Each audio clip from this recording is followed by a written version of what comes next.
Hello student, welcome all of you. I am JP Sharma, your physics faculty.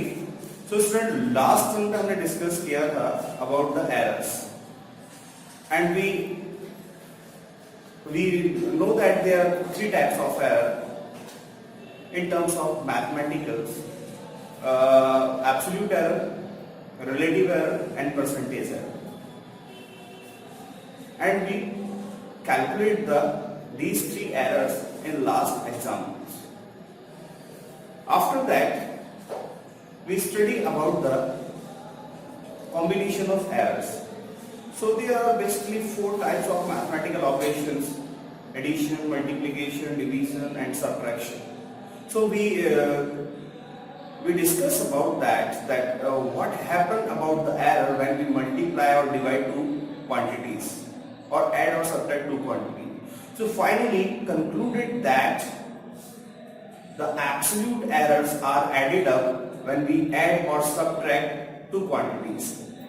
If we add or subtract two quantities, suppose there are two quantities A and B, so the absolute error in addition or subtraction is the sum of absolute error in first quantity plus absolute error in second quantity. So we conclude that in the addition or subtraction of two quantities, the absolute error of combination is the addition or is the sum of absolute errors of individual quantities. After that, in division and multiplication, the relative errors are added up. So the relative error in multiplication or division is the sum of relative error of individual quantities. So this is for the addition and subtraction, and this is for the multiplication and division. And finally we discuss about that what happened about the error when in terms of power. A power raised on the physical quantity. So if z is given a raised to power n, then the relative error in z, the power is multiplied with the relative error. So last time we discuss about it. What happened when a power raised on a physical quantity, then power is multiplied with the relative error of that quantity. So ये सब discuss करने के बाद we do some exercises, we solve some numerical problems, examples. Okay, so finally we are able to solve numerical problems on the errors. अब हम लोग एक example discuss करते हैं. तो जितना डिफिकल्ट ये दिखने में लग रहा है उतना डिफिकल्ट है नहीं. बेसिकली न्यूमेरिकल्स ही इससे पूछे जाते हैं और न्यूमेरिकल्स बहुत इजी. आपको दो चीजें ध्यान रखनी है. एडिशन और सब्ट्रैक्शन जब करेंगे दो क्वांटिटीज का तो उनके एब्सोल्यूट एरर्स ऐड हो जाते हैं. मल्टीप्लिकेशन और डिवीजन में रिलेटिव एरर्स ऐड हो जाते हैं. इसी तरह से जब पावर है तो पावर को आप सामने लिख देंगे और उस क्वांटिटी के रिलेटिव एरर से उसको मल्टीप्लाई कर देंगे. ओके, अब एक एग्जांपल डिस्कस करते हैं. एग्जांपल, सपोज z आपको इस तरह से गिवन है a raised to power 3/4 into b raised to power 4 c raised to power 2/3 and d raised to power 17. No. Okay, if z is given as it, so we want to calculate the percentage error in z. So the question is, if percentage error in A is 8%, percentage error in B is 2%, percentage error in C is 6% and percentage error in D is suppose 3%. So this is the question. If Z is given as a raised to power 3 by 4, b raised to power 4, c raised to power 2 by 3 and d, and the percentage error in each quantity in RHS side is given in the question. So calculate percentage error in Z. So we want to calculate the percentage error in Z. So all the rules are here. So we apply the rules here. There is no addition or multiplication. Sorry, there is no addition or subtraction. A and B are multiplied and C and D are also multiplied, and these numerator and denominator are in division. So we apply this rule for the multiplication and division. So in case of multiplication or division, relative errors are added up. Relative errors को हम यहाँ add कर देते हैं, तो इसको हम लिख लेते हैं फिर से। ये दोनों रूल इसमें लगेंगे। पावर होती है तो पावर सामने आ जाती है और रिलेटिव एरर लिख देते हैं। मल्टीप्लाई में क्या कर देते हैं, ऐड। तो सबसे पहले a की पावर 3/4 को कैसे लिखेंगे? So del z upon z, relative error in z कैसा लिखेंगे? तो पावर को सामने लिख देते हैं। पावर कितना है? 3/4 और फिर रिलेटिव एरर तो डेल a अपॉन फिर प्लस का साइन आएगा। एरर में कभी नेगेटिव साइन नहीं आता है। Error is always added up. बार बार यही बात रिपीट कर रहे हैं क्योंकि यही स्टूडेंट गलती करता है। ठीक है, स्टूडेंट क्या गलती करता है? इसकी पावर को ऊपर ले आता है, -2/3 नहीं, और फिर पावर को सामने लिख देता है। अगर पावर माइनस में भी है तो भी उसको प्लस का बना के ही लिखना है। एरर्स को कभी भी एक दूसरे से सब्ट्रैक्ट नहीं करेंगे। हमने बात की थी कि अगर आप एक मिस्टेक करते हैं और दूसरी मिस्टेक करते हैं और ऐसा मिस्टेक करते हैं तो सभी मिस्टेक्स ऐड होंगी। आप ऐसा नहीं कह सकते कि एक मिस्टेक में से दूसरी मिस्टेक्स को कम कर दो, नहीं। उसके लिए आपको कुछ अच्छा काम करना पड़ेगा। एरर्स अगर आप करते रहेंगे तो एरर्स तो ऐड ही होती जाएंगी। ओके, तो हमने ये लिख दिया। अब बी पे चलते हैं। लेकिन ए और बी कैसे हैं? मल्टीप्लाई में क्या होता है? रिलेटिव एरर्स ऐड हो जाती हैं, तो हमने ऐड का साइन लगा दिया। और बी की पावर कितना है? 4 को आगे लिख देंगे और relative error in B del B upon B. अब डिवाइड हो या मल्टीप्लाई हो, एरर तो ऐड ही होनी है, नेगेटिव साइन नहीं लगाना। तो प्लस c की पावर 2/3, तो 2/3 को पहले लिख देंगे, 2/3 del c upon c plus d। अब d की पावर तो 1 है, तो 1 को आप आगे लिखिए, मत लिखिए। 1 से मल्टीप्लाई करने का कोई चेंजेस तो होते नहीं, ये हमने लिख दिया। अब आपको क्वेश्चन में क्या दिया है? ये सब रिलेटिव एरर्स हैं, और लेकिन क्वेश्चन में क्या दिया है? Percentage error. So relative error को परसेंटेज एरर में कैसे कन्वर्ट करते हैं? रिलेटिव एरर को परसेंटेज एरर में कन्वर्ट करने का तरीका है 100 से मल्टीप्लाई कर देंगे, तो दोनों तरफ 100 से मल्टीप्लाई कर देते हैं और परसेंटेज साइन लगा देते हैं। ऐसा ही इस पूरी टर्म को भी किससे मल्टीप्लाई कर देंगे? 100 से। अब रिलेटिव एरर को 100 से मल्टीप्लाई करते हैं तो ये परसेंटेज एरर बन जाता है। उस 100 को सबके साथ अलग अलग मल्टीप्लाई करेंगे तो del a upon a into 100 क्या बन जाएगा? परसेंटेज। अब आपको परसेंटेज की फॉर्म में सीधा दिया हुआ है, तो a में परसेंटेज एरर कितना है? 8।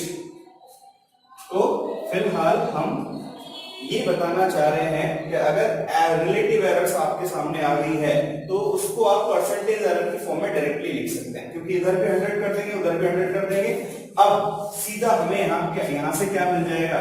Percentage error.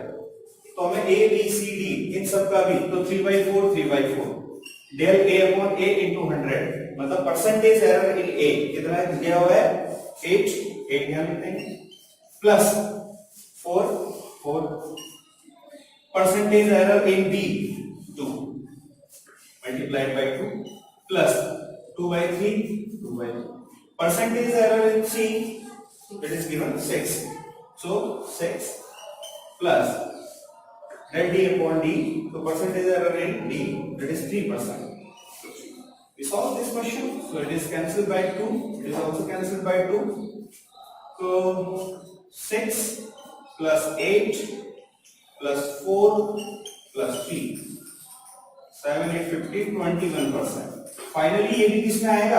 परसेंटेज में, क्योंकि हमने दोनों तरफ 100 से मल्टीप्लाई कर दिया और इन सबका वैल्यू परसेंटेज में पुट किया है। अगर रिलेटिव एरर्स गिवन होते तो फिर 100 से मल्टीप्लाई करने का जरूरत नहीं था, हम यहाँ उनके रिलेटिव एरर्स पुट कर देते और हमारा आंसर भी क्या आता? रिलेटिव एरर्स के फॉर्म में। तो फिर से सुनिए, आपको इस चीज से ये चीज लिखना आना चाहिए, सबसे इंपॉर्टेंट बात ये है। और स्पेशली ध्यान रखना है, यहाँ कहीं भी नेगेटिव साइन नहीं आना चाहिए। नेगेटिव साइन आ रहा है, अगर नीचे पावर माइनस में है तो उसको ऊपर लेके जाइए, प्लस में करिए, तो हमेशा एरर ऐड होंगी। और फिर क्या करेंगे, इससे अगर इसको लिखना आता है आपको, तो यहाँ पे सिर्फ वैल्यू रखनी है जो आपको क्वेश्चन में गिवन है। फिर सिंपल सा मैथमेटिक्स है, इसको सॉल्व करके आप आंसर बता सकते हैं। ओके, अब ये क्वेश्चन है, आई होप कि ये चीजें हमने थोड़ी सी रिवाइज भी कर ली, क्या क्या होता है, और ये क्वेश्चन आपको समझ में आया होगा। इसी टाइप के क्वेश्चन मैक्सिमम पूछे जाते हैं, बस कभी यहाँ पे रूट लगा देंगे, रूट ऐसे रूट लगा देंगे तो हम क्या समझेंगे, पावर 1/2 है, और यहाँ पे क्या लिख देते, 1/2, ठीक है। बाकी कुछ और इसमें स्पेशल कुछ होता नहीं, बस इसी में वेरिएशंस करते रहते हैं। ओके, अब हम चलते हैं नेक्स्ट क्वेश्चन पे। ये क्वेश्चन तो हमने अपने हिसाब से ले लिया था प्रैक्टिस करने के लिए। अब हम आपकी बुक का एग्जाम्पल डिस्कस करते हैं। बुक से एग्जाम्पल नंबर है 2.12। सो एग्जाम्पल 2.12 डिस्कस कर रहे हैं। इस एग्जाम्पल में आपको गिवन है, the period of oscillation of a simple pendulum is, simple pendulum का टाइम पीरियड गिवन है, कितना है, 2π√L/G। ओके, क्या है ये सिंपल पेंडुलम, क्या होता है, हम आगे डिस्कस करेंगे। फिलहाल इतना बता देते हैं कि ये सिंपल पेंडुलम ऐसा होता है, जहां ये पेंडुलम ऐसा खड़ा हो जाएगा सीधा आके, उसको बोलते हैं मीन पोजीशन। जैसे आप पार्क में जाते हैं, पार्क में झूला अपने आप जहां खड़ा रहता है वो उसका मीन पोजीशन है, विदाउट एनी फोर्स, जहां आके रुक जाएगा, मीन पोजीशन। ये कैसा मूव करता है, हमने बोला ये ऐसा मूव करता है, इस तरह से। और L क्या है, इसका थ्रेड का लेंथ। L क्या है, एक थ्रेड जो हमने बांधा है इसका लेंथ। ओके, तो ये अगर हमने इसको ऐसा खींच के यहां से छोड़ा तो ये ऐसा जाएगा और वापस आएगा। तो जहां से चले थे घूम के वही वापस आ जाते हैं, इसको क्या बोलते हैं, एक राउंड पूरा हो गया। एक राउंड में जो टाइम लगता है इस पेंडुलम को वो t है, और वो टाइम किस पे डिपेंड करता है, लेंथ पे। अगर आप लेंथ बढ़ाते जाएंगे झूले का तो उसको एक राउंड पूरा करने में ज्यादा टाइम लगेगा, लेंथ कम कर देंगे उसको एक राउंड पूरा करने में टाइम कम लगेगा। g is a constant, 2π is a constant. So the time period of a simple pendulum is only depends on the length. और g क्या है, L तो क्या है, length of thread, और वायर जिससे आपने इसको बोलते हैं बॉब।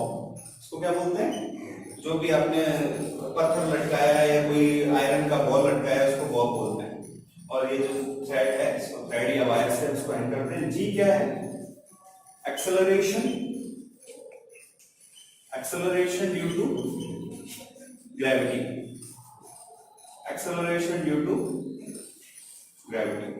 इसका एक कांस्टेंट है, इसका वैल्यू हम जानते हैं 9.8 मीटर पर सेकंड स्क्वायर, कांस्टेंट है। कभी कभी हम इसको टाइम भी अज्यूम कर लेते हैं कैलकुलेशन को सिंपल बनाने के लिए। चलिए, तो ये फॉर्मूले के बारे में हमने बात कर ली, इसमें कौन कौन सी चीजें क्या क्या है। अब आपको क्या गिवन है, measured value of L is 20 centimetre, known to 1 mm accuracy.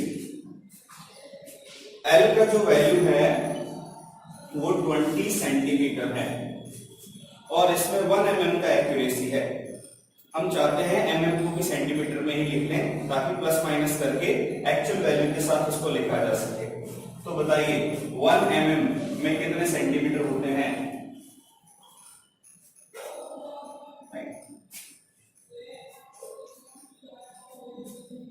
ठीक है, ये ऐसा लिख सकते हैं 1 सेंटीमीटर इक्वल्स टू 10 mm, ऐसा इसको इधर मल्टीप्लाई करें।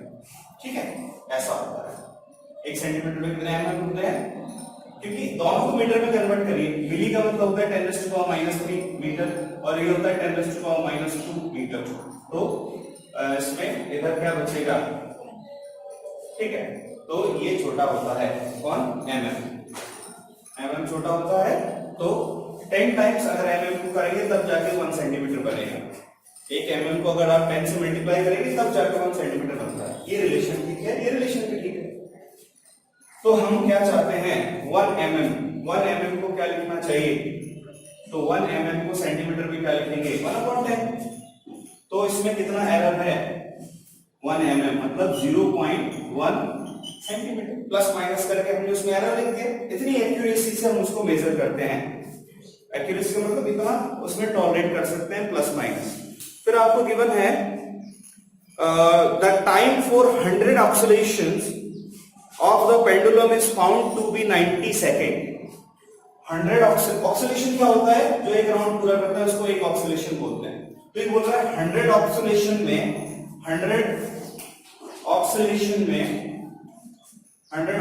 में कितना टाइम लगता है? 90 सेकेंड। तो 1 ऑक्सीलेशन में कितना लगेगा? 90/100 सेकेंड। एक ऑक्सीलेशन ये कितने टाइम में पूरा कर लेगा? ये कितना होगा? 0.9 सेकेंड। तो ये क्या किसका फॉर्मूला है? एक राउंड या एक ऑक्सीलेशन कंप्लीट करने में जो टाइम लगता है इसका वैल्यू। ठीक है, तो 0.9 इसका वैल्यू आ गया टाइम का।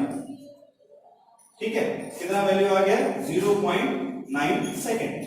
और इसमें एरर आपको कुछ गिवन है, using A wrist watch of 1 second resolution, और उसका रेजोल्यूशन कितना है? 1 सेकेंड। तो 1 सेकेंड का वो एरर उसमें हो सकता है। तो इसको हम कैलकुलेट कर लेते हैं। इसमें एरर कितना होगा? 1 सेकेंड। लेकिन हमारे कितने ऑक्सीलेशन है? 100 ऑक्सीलेशन में जाके 1 सेकेंड का एरर आएगा। तो एक ऑक्सीलेशन में कितना एरर आएगा? तो 0.01 सेकेंड। तो प्लस माइनस 0.01 सेकेंड। ये हमने टाइम को और इनको लिख लिया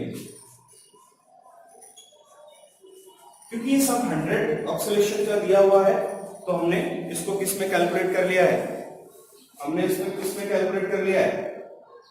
1 के लिए। 100 के लिए था तो जो भी है उसको 100 से डिवाइड करके 1 के लिए कैलकुलेट कर ले, क्योंकि ये जो फॉर्मूला है ये एक ऑक्सीलेशन का है। और आपको क्या बोला है? 100 ऑक्सीलेशन में कितना टाइम लगता है? 90 सेकेंड। तो एक ऑक्सीलेशन में कितना लगेगा? 90/100 कितना। ओके, अब इसको सॉल्व कर लेते हैं। आपसे पूछा गया है What is the accuracy in the determination of G? तो जब आप इस फॉर्मूले से G को फाइंड आउट करेंगे तो उसमें कितनी एक्यूरेसी होगी, मतलब आपसे फाइनली एरर पूछा है। ठीक है, तो हम इसको लिख सकते हैं T = 2π√L/G। अब T गिवन है, L गिवन है और G के बारे में पूछा है। तो G निकालना है तो दोनों तरफ स्क्वायर कर देते हैं, रूट हट जाएगा। दोनों तरफ स्क्वायर करेंगे तो ये क्या हो गया? T²। ये क्या हो जाएगा? 4π² L/G। अब G को इस तरफ ले आते हैं और T² को डिनोमिनेटर में लेके जाते हैं, क्रॉस मल्टीप्लाई कर लेते हैं। तो G का वैल्यू आ गया 4π² L/T²। देखिए, कोई भी कांस्टेंट वैल्यू होती है 4π², उनमें कोई एरर नहीं होता है ना। कांस्टेंट में एरर नहीं होता, वो तो ऑलरेडी आपने फिक्स करके लिखी हुई है। ठीक है, तो कांस्टेंट में लेंथ मेजर करते हैं तो उसमें कुछ एरर आ सकता है, टाइम मेजर करते हैं उसमें कुछ एरर आ सकता है। कहीं पे 2 लिखा है तो उसमें क्या मेजर करना है? वो तो कांस्टेंट है, तो ना तो मेजरमेंट होगा उसका, ना उसमें एरर आएगा।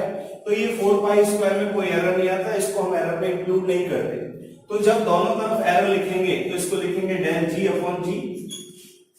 Relative error in G equals to L के लिए 4π² के लिए कुछ नहीं लिखना है, L के लिए del L/L। क्योंकि ये दोनों डिवाइड में है, डिवाइड में रिलेटिव एरर्स ऐड होती हैं, तो हम रिलेटिव एरर्स लिखेंगे। प्लस, हमेशा प्लस लगेगा, ये पावर 2 है, 2 आगे आ जाएगा, डेल टी अपॉन टी। अब ये सब वैल्यू आपको गिवन है, ये टी का वैल्यू है, ये डेल टी है, T del T, L del L, ये वैल्यूज पुट अप करेंगे और आंसर आएगा आपका। तो बताइए कितना ये बनेगा, del L upon L, del L upon L 0.1 upon 20, 0.1 upon 20, 0.01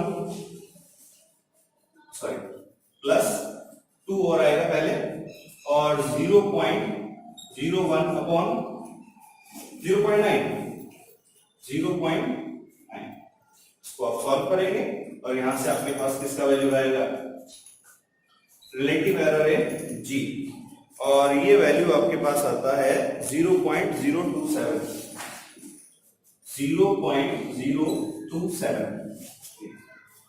ठीक है, तो कितना रिलेटिव एरर्स में रहेगा, 0.027। अगर आप परसेंटेज एरर निकालना चाहें तो इसको 100 से मल्टीप्लाई करके परसेंटेज का साइन लगा देंगे। तो ये कौन सी एरर है, this is relative error in g, ये रिलेटिव एरर है। अगर परसेंटेज एरर निकालना चाहते हैं तो इसको 100 से मल्टीप्लाई करेंगे, परसेंटेज एरर के लिए इसको 100 से मल्टीप्लाई करेंगे तो कितना परसेंट आ जाएगा परसेंटेज एरर, तो 0.027 इंटू 100 और परसेंटेज का साइन लगा दें, ये आ जाएगा 2.7%। This is the answer, accurate answer. मैंने आपको राउंड ऑफ करना भी सिखाया था। राउंड ऑफ करने के लिए अगर आप इसको इतने डिजिट तक राउंड ऑफ करते हैं, अगर आप इसको इतने डिजिट तक राउंड ऑफ करते हैं तो जिस डिजिट को आप ड्रॉप कर रहे हैं उसको देखिए, अगर वो 5 से ग्रेटर है तो उससे पहले वाले डिजिट में 1 बढ़ा दीजिए, अगर वो 5 से लेस है तो उस डिजिट को अनचेंज रहेगा। तो अगर हम 7 को ड्रॉप करते हैं यहां से तो हमें 7 5 से बड़ा होता है, तो जो प्रीसीडिंग डिजिट है पहले वाला उसमें 1 इंक्रीज करना पड़ेगा। तो अगर इसको सिर्फ 1 1 2 3 ऐसा 3 डिजिट पे लिखे, 7 को हटा दे तो यहाँ क्या करना पड़ेगा 3। तो बुक में आपको 3% गिवन है, लेकिन एक्यूरेट आंसर 2.7% है। ठीक है, तो ये क्वेश्चन हमने किया, ये भी बेसिकली उसी पे था, बस थोड़ा सा इसमें और साइंस को डाल दिया है। डायरेक्ट वैल्यूज नहीं दी है आपको, वैल्यूज कैसे दी है अलग अलग एक्यूरेसी की फॉर्म में, बट आप उनको ऐसा लिख सकते हैं। 1 mm दिया है तो आपने ये सेंटीमीटर, तो इसमें सेंटीमीटर में एरर शो कर दिया। इसी तरह से आपको 100 ऑक्सीलेशन का टाइम दिया था, फॉर्मूला एक ऑक्सीलेशन का है, तो एक ऑक्सीलेशन का टाइम निकाल लिया आपने, और 100 ऑक्सीलेशन का एरर दिया था 1 सेकंड, 1 सेकंड को 100 से डिवाइड करके एक ऑक्सीलेशन में कितना एरर होगा वो भी कैलकुलेट कर दिया। अब ये हमारा फॉर्मूला है, इसमें से क्या निकालना है जी, जी निकालने तो दोनों तरफ स्क्वायर कर देंगे, स्क्वायर करने से हमें जी रूट के बाहर मिल गया, ऐसा जी को इधर ले आए, इसको इधर ले गए। अब एरर कैलकुलेट कर लिया, ये क्या है 4 पाई को छोड़ दीजिए, कांस्टेंट है, इनमें कोई एरर नहीं होता, L अपॉन टी स्क्वायर मतलब डिवीजन है। अगर डिवीजन है तो कौन सी एरर लिखनी चाहिए, रिलेटिव एरर्स, तो रिलेटिव एरर्स को हमने लिख दिया, पावर सामने आ जाती है और हमेशा एरर को ऐड करना है। इसको सॉल्व कर लिया, वैल्यूज पुट अप करके इस तरह से हम ये क्वेश्चन को सॉल्व कर। Okay, so now let's discuss new topic, that is significant figure. What is the meaning of significant figure? The digit which has some significance, which has some importance in any number, that is called significant figure. So what is significant figure? So significant figure means digits. Figure means digits और significant means जो अपना importance show करती हैं, जो अपना significance show करती हैं number में। तो वो डिजिट्स जो किसी नंबर में अपना इंपॉर्टेंस और सिग्निफिकेंस शो करती हैं उनको हम सिग्निफिकेंट फिगर बोलते हैं। तो समझने के लिए एक एग्जांपल लेते हैं। एग्जांपल ये कि भाई हम मार्केट जा रहे हैं और हमारे पड़ोसी ने बोला कि हमारे लिए भी कुछ ले आना। तो हमारे पड़ोसी ऐसे ही हैं और उन्होंने बोला कि हमारे लिए 2 दर्जन केले ले आना। फिर दूसरे वाले ने बोला तो 2 डजन, एक ने बोला भैया 4 डजन ले आना, एक ने बोला 3 डजन ले आना। ठीक है, अब हम मार्केट गए और हम इसको भूल गए और हमें डजन डजन याद रहा। अब डजन डजन याद रहा तो फिर ले पाएंगे सही से, तो हम सही से नहीं ले पाएंगे। लेकिन अगर डजन डजन को भूल जाते हैं, हमें ये 2, 4, 3 याद रहता है, तो ठीक है, कोई प्रॉब्लम नहीं। क्यों? क्योंकि 2, 4, 3 आर द सिग्निफिकेंट फिगर। ये इस मेजरमेंट के इंपॉर्टेंट डिजिट्स हैं। डजन तो सब में कॉमन है, डजन सब में कॉमन है, उसको अलग अलग याद रखने का जरूरत नहीं है, वो तो कॉमन है। हमें क्या, डजन का मतलब भी नंबर ही होता है 12, एक डजन का मतलब 12 पीसेस। तो इस पूरे सिस्टम में जो लिखा हुआ है उसमें सिग्निफिकेंट इंपॉर्टेंट डिजिट्स कौन से हैं? ये 2, 4 और 3। ओके, चलिए एक और एग्जांपल लेते हैं। मान लो हम ऐसा नंबर लिख रहे हैं 200, 1400, 1, 2, 300, 6400, ऐसा नंबर लिखते हैं। तो इसमें इंपॉर्टेंट डिजिट्स कौन से हैं? सिग्निफिकेंट, जो अपना सिग्निफिकेंस शो करते हैं। तो हमने बोला भाई ये 100 तो सब में कॉमन है, इसको तो क्या है रखना, 100 में काउंटिंग चल रही है, तो इसमें कितने सिग्निफिकेंट फिगर हैं? 1। इसमें कितने हैं? 2। इन दोनों को याद रखेंगे क्योंकि ये इंपॉर्टेंट शो करते हैं इस नंबर में, क्योंकि 100 तो सब में है। मान लो कोई आप मेजरमेंट कर रहे हैं, उसमें ये चीज तो सब में आ रही है, तो सिग्निफिकेंट कौन हुआ? ये और ये। अब सिग्निफिकेंट फिगर में आपको एक नंबर दिया होगा और उसमें आपको ढूंढना है कि कितने सिग्निफिकेंट फिगर्स हैं। तो इस नंबर में कितने सिग्निफिकेंट फिगर हैं? 1। इस नंबर में कितने सिग्निफिकेंट फिगर हैं? 2। इस नंबर में कितने सिग्निफिकेंट फिगर हैं? तो ये 3 डिजिट्स इंपॉर्टेंट हैं। अगर आप इनको याद रखेंगे, बाकी चीजें कॉमन है, उसको वो इतना इंपॉर्टेंट नहीं है, वो इतना सिग्निफिकेंस का मतलब होता है इफेक्ट, इंपॉर्टेंस शो करना, वो अपना सिग्निफिकेंस नहीं शो करते। तो आई थिंक कि आपको ये मीनिंग पता लगा होगा कि हम सिग्निफिकेंट फिगर क्यों पढ़ रहे हैं। ठीक है, क्योंकि उतने को याद रखेंगे तो काम चल जाएगा। ये तो चलो 4-5 डिजिट के नंबर हैं, अब नंबर हो 100 जीरोस हो हर नंबर में, उनको लिखना भी मुश्किल होगा और उनको याद रखना भी मुश्किल होगा, तो हम सिर्फ क्या याद रख लेते हैं? इतना सिग्निफिकेंट फिगर। क्यों? बाकी सब चीजें तो सब में कॉमन है। ओके, तो अब हम कुछ रूल्स डिस्कस करेंगे कि सिग्निफिकेंट फिगर्स कैसे आइडेंटिफाई करते हैं। कोई नंबर आपको दिया हुआ है, हो सकता है नंबर डेसिमल में हो सकता है नंबर विदाउट डेसिमल हो, ऐसा तो कैसे हम लोग सिग्निफिकेंट फिगर उसमें से फाइंड आउट करेंगे? ओके, इसके कुछ रूल्स हैं, रूल्स लिख लेते हैं। तो हमने ये देखा है कि सब मेजरमेंट में एरर्स होते हैं और ये कह सकते हैं कि उसमें अगर किसी भी नंबर के सारे डिजिट्स हैं तो वो रिलायबल डिजिट्स, और हो सकता है कोई मेजरमेंट हम करें और उसमें कुछ ऐसा नंबर आ जाए, हो सकता है कुछ ऐसा नंबर आ जाए 22/7 पाई का जो वैल्यू होता है। अब ये वैल्यू चलता रहता है कई डिजिट्स तक। अब इतने डिजिट्स तो हम याद रखेंगे नहीं, है ना, तो हम क्या याद रखते हैं? रिलायबल डिजिट्स याद रखते हैं। रिलायबल मतलब जो इंपॉर्टेंट है, जो सिग्निफिकेंट है। तो हम सिग्निफिकेंट फिगर को कैसे डिफाइन करते हैं? रिलायबल डिजिट्स ले लेते हैं और उसमें से एक अनसर्टेन डिजिट ले लेते हैं। अनसर्टेन, देखिए क्या है रिलायबल डिजिट? जैसे 1, 2 .10। अब इसमें हम ये रिलायबल डिजिट्स हैं, ये कौन सा डिजिट्स है? रिलायबल। और ये अनसर्टेन है, अनसर्टेन का मतलब इसमें चेंजेस हो सकते हैं। नेक्स्ट मेजरमेंट आएगा, क्योंकि ये 0 का कोई इंपॉर्टेंस नहीं है, तो नेक्स्ट मेजरमेंट आएगा तो क्या आएगा? 20.2, 12.2 और 12.3, इसी में काउंटिंग चलेगी पहले तो इधर वाले में, तो इसको बोलते हैं अनसर्टेन डिजिट। अनसर्टेन का मतलब नेक्स्ट मेजरमेंट में ही सबसे पहले चेंज होगा। ठीक है, तो हम ये बोल सकते हैं सिग्निफिकेंट फिगर्स क्या होते हैं? तो रिलायबल डिजिट, सिग्निफिकेंट फिगर क्या होते हैं? Reliable digit plus first uncertain digit, इन दोनों को मिला के हम क्या बोलेंगे, सिग्निफिकेंट फिगर्स। तो रिलायबल डिजिट को काउंट कर लेंगे और पहला जो अनसर्टेन डिजिट है उसको काउंट कर लेंगे, फर्स्ट को बस, बाकी को नहीं काउंट करना आगे। तो हमने बोला कि बताइए इसमें कितने हैं, तो हमने बोला ये दो तो रिलायबल है, इन पे तो पूरा विश्वास हमें, इतना तो है ही। हाँ, इनमें कुछ गड़बड़ हो सकती है, तो इसमें से किससे क्या लेना है, फर्स्ट अनसर्टेन।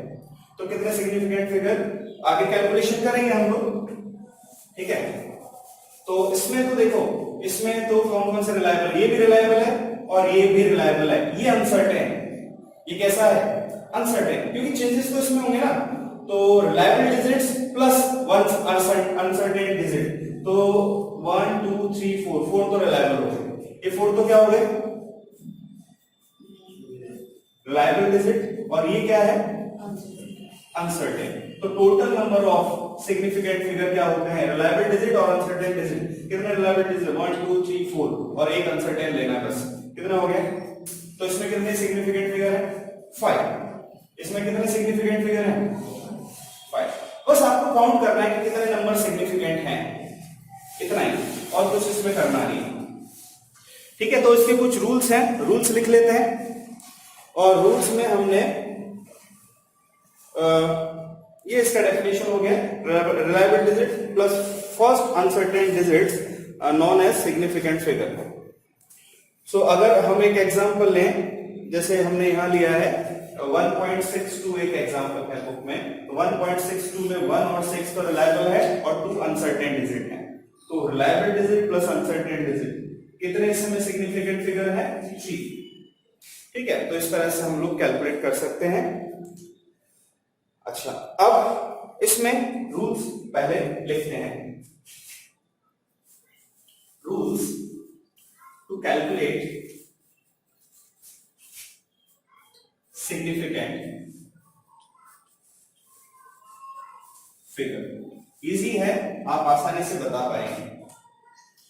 ये हमारे पास सिग्निफिकेंट फिगर, चलो पूरा लिख देते हैं, ठीक है। अब फर्स्ट रूल है, all non-zero digits are significant। जितने भी नॉन जीरो डिजिट्स हैं वो सब क्या होते हैं, सिग्निफिकेंट। कोई नंबर लिखा है उसमें जितने भी नॉन जीरो डिजिट्स हैं, जैसे ये है 1 2 4 6, कितने सिग्निफिकेंट फिगर है इसमें, 4। नॉन जीरो डिजिट्स हमेशा सिग्निफिकेंट होते हैं, ठीक है। सिग्निफिकेंट मतलब रिलायबल, नॉन रिलायबल आ गया, उसको भूल जाओ, वो डेफिनेशन है। क्योंकि इसमें रिलायबल कितने हैं, 1 2 3, क्योंकि चेंजेस यहां होंगे, नेक्स्ट रीडिंग जो आएगी वो चेंजेस को करेगी 6 को। तो 3 रिलायबल है और 1 अनसर्टेन है, और रिलायबल और फर्स्ट अनसर्टेन डिजिट को लेते हैं। अच्छा, मान लो ऐसा होता कोई 1.267, तो इसमें भी कितने हैं, 4। जितने भी नॉन जीरो डिजिट्स हैं वो सब के सब सिग्निफिकेंट होते हैं। अब बात आती है कौन से जीरो, अब नॉन जीरो तो सारे हो गए, अब जो आगे वाले रूल है वो जीरोस के लिए। कौन से जीरो, पीछे वाले जीरो सिग्निफिकेंट होते हैं कि आगे वाले जीरो सिग्निफिकेंट होते हैं। तो पहला रूल तो क्या हो गया, नॉन जीरो डिजिट जो भी है नंबर में वो सिग्निफिकेंट होते ही होते हैं। अब बात आती है जीरोस कौन से सिग्निफिकेंट है, आगे के जो 3-4 रूल है वो सब जीरोस के लिए, ठीक है। तो अगला है all the zeros between non zero digits. Number 2, all the zeros between 2 non-zero digits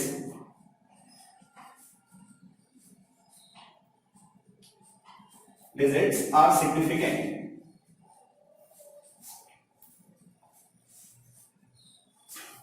तो अगर कोई भी जीरो, अब सारे रूल किसके लिए हैं, जीरोस के लिए, नॉन जीरो के लिए तो आएगा। नॉन जीरो जितने भी नंबर है वो सब क्या होंगे, सिग्निफिकेंट। अब कौन से जीरो सिग्निफिकेंट होंगे, कौन से जीरो सिग्निफिकेंट नहीं होंगे, वो उसकी बात कर रहे हैं। तो अगर जीरोस दो नॉन जीरो डिजिट के बीच में आता है 140072, अब ये नॉन जीरो है, ये नॉन जीरो है, ये नॉन जीरो है, ये नॉन जीरो है, तो ये तो नॉन जीरो है, ये तो फर्स्ट रूल के अकॉर्डिंग सिग्निफिकेंट हो गए। बात अब देखेंगे जीरोस का, ये दो जीरो सिग्निफिकेंट है या नहीं। तो हम बोलेंगे ये जो 2 जीरो हैं ये बीच में आ रहे हैं, किसके बीच में आ रहे हैं? नॉन जीरो डिजिट्स के बीच में आ रहे हैं। तो कोई भी जीरो जो दो नॉन जीरो डिजिट के बीच में आता है वो हमेशा सिग्निफिकेंट होता है। तो ये दो जीरो क्या होंगे? सिग्निफिकेंट। तो इस नंबर में कितने सिग्निफिकेंट फिगर हैं? 1 2 3 4 5 एंड 6। कितने हैं? 6। अच्छा, डेसिमल में हो तो भी कोई प्रॉब्लम नहीं है, 1.0042 ऐसा नंबर है। अब ये दो जीरो चाहे डेसिमल हो कुछ भी हो, क्या ये दो जीरो दो नॉन जीरो के बीच में आ रहे हैं? यस। तो ये भी क्या होंगे? सिग्निफिकेंट। ये भी, इसमें भी कितने सिग्निफिकेंट फिगर हैं? 1 2 3 4 5। तो अब मैंने बोला था फर्स्ट वाला रूल जो है वो नॉन जीरो के लिए, आगे के जितने भी रूल है वो सब जीरोस के लिए। तो वो वाले जीरो जो दो नॉन जीरो के बीच में आते हैं वो सिग्निफिकेंट होते हैं। ठीक है, नेक्स्ट अगर हम बात करें नंबर 3, तो if the number is less than 1, zeros on the right side of decimal point to the left side of first non zero digit. Next जो रूल है वो है if the number is less than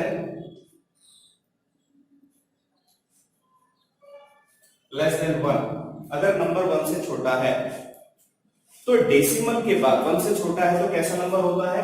1 से छोटा है तो ऐसा number होता है 0.0042 ऐसा। ये नंबर 1 से छोटा है कि बड़ा? 1 से छोटा है। नेगेटिव नंबर्स की बात नहीं कर रहे हम लोग, सिर्फ पॉजिटिव नंबर्स ही यहां लेंगे। ठीक है, क्योंकि कोई भी चीज को जब हम मेजर कर रहे हैं तो नेगेटिव में मेजर नहीं कर सकते। आपसे बोला लेंथ नापिए, तो लेंथ को नापेंगे तो कुछ ना कुछ लेंथ आएगा 1 सेंटीमीटर 2 सेंटीमीटर, -2 सेंटीमीटर कोई तो मीनिंग नहीं है उसमें।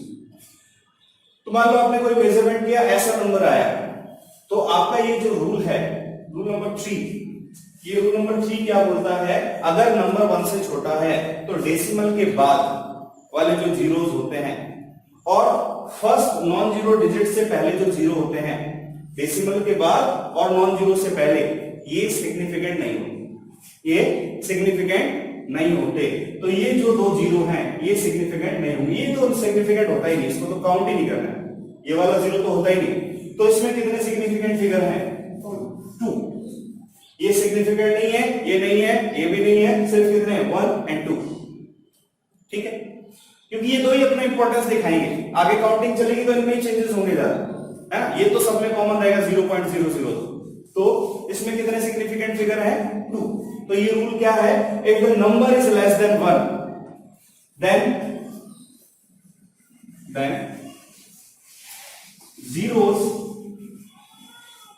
after decimal point, after decimal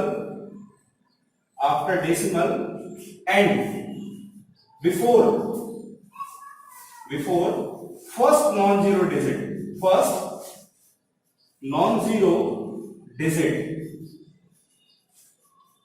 are not significant नहीं होते। तो ये वाले जो जीरो हैं वो सिग्निफिकेंट नहीं होते। अब बताइए इसमें कितने सिग्निफिकेंट हैं? बताइए इसमें कितने सिग्निफिकेंट फिगर हैं? 4। ये वाले जीरो सिग्निफिकेंट नहीं होंगे, लेकिन ये जो दो जीरो हैं सिग्निफिकेंट होंगे। क्यों? क्योंकि ये दो नॉन जीरो डिजिट के बीच में आ रहे हैं। ये वाला रूल ये कहता है कि कोई भी दो नॉन जीरो डिजिट के बीच में आए, चाहे डेसिमल है कुछ भी है, तो ये सिग्निफिकेंट है, ये सिग्निफिकेंट है, ये है और ये है। कितना रहेगा? 4। तो बस आपको ये काउंट करना है कि रूल्स को समझ के कि कितने सिग्निफिकेंट फिगर है और कितने नहीं है।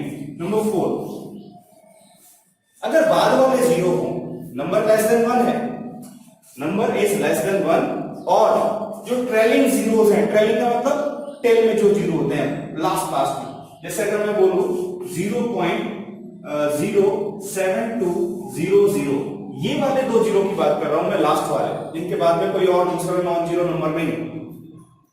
If the number is less than 1 then the trailing zeros, trailing का मतलब जो पूछ में लगे लास्ट में, the trailing zeros are significant. वो कैसे होते हैं? सिग्निफिकेंट होते हैं डेसिमल वाले में। नॉर्मल नंबर जो हमने लिखे थे यहाँ 1200 600, ये जीरो सिग्निफिकेंट नहीं होते। If the number is greater than 1 the trailing zeros are not significant. If the number is less than 0, if the number is less than 1 then the trailing zeros are significant. ये rule है बस, और कोई rule है ही नहीं। इसको हम कैसा लिखेंगे? If the number is less than 1 then trailing zeros देख लेते हैं। if the terminal or trailing zeros in a number without a decimal point are not significant, the trailing zeros in a number with a decimal point are significant, then the trailing zeros are significant। तो ये वाले जो zero हैं वो कैसे होंगे? Yes, significant होंगे। ठीक है।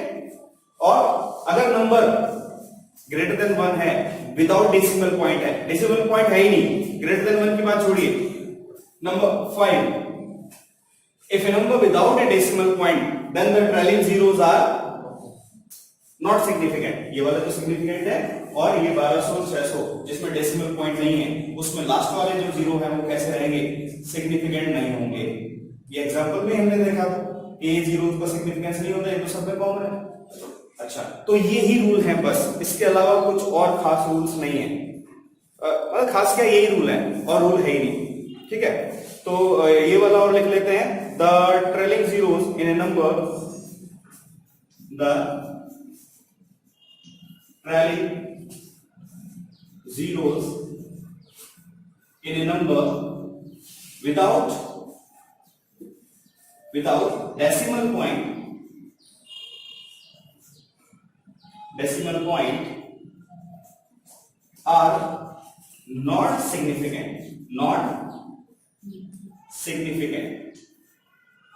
so especially not सिर्फ दो में है, एक इसमें और इसमें। नॉट वालों को आप ध्यान रखेंगे, वो वाले जीरो सिग्निफिकेंट नहीं होते, नॉट को अंडरलाइन कर लेंगे। तो ये रूल्स हैं, रूल्स बड़े इजी हैं, बस आपको काउंट करना है कौन सिग्निफिकेंट है कौन नहीं है।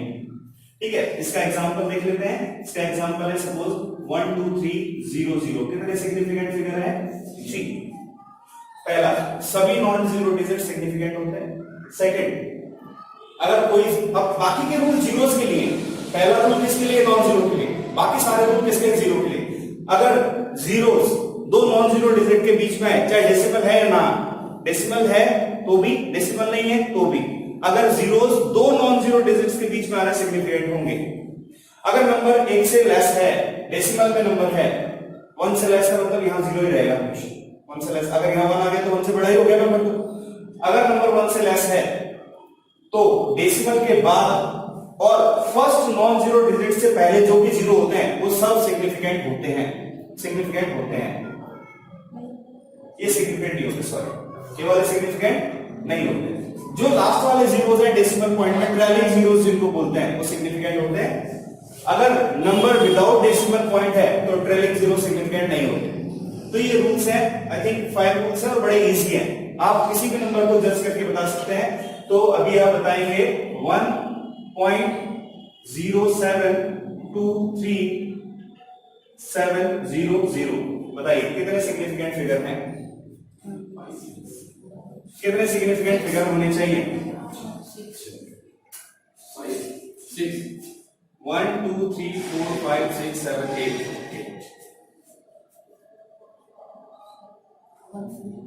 ये वाले जीरो होंगे या नहीं होंगे? ये वाले नहीं होंगे, सही है। 6, ये वाले जीरो सिग्निफिकेंट नहीं होंगे क्योंकि किसके लिए है? if the number is less than 1, 0.0 होगा। ये वाला जीरो सिग्निफिकेंट होगा या नहीं होगा? ये सिग्निफिकेंट होगा क्योंकि दो नॉन जीरो डिजिट के बीच में आ रहे हैं, ये सिग्निफिकेंट नहीं होंगे। ठीक है ना? तो इस तरह से हम डिसाइड कर सकते हैं कि कौन से जीरो, मतलब बाकी के जो रूल्स हैं वो जीरोस के लिए और बाकी फर्स्ट रूल जो है वो नॉन जीरो डिजिट के लिए है। तो जितने भी नॉन जीरो है वो तो सिग्निफिकेंट होते ही हैं। अब आपको जीरोस का देखना है। तो थैंक यू वेरी मच।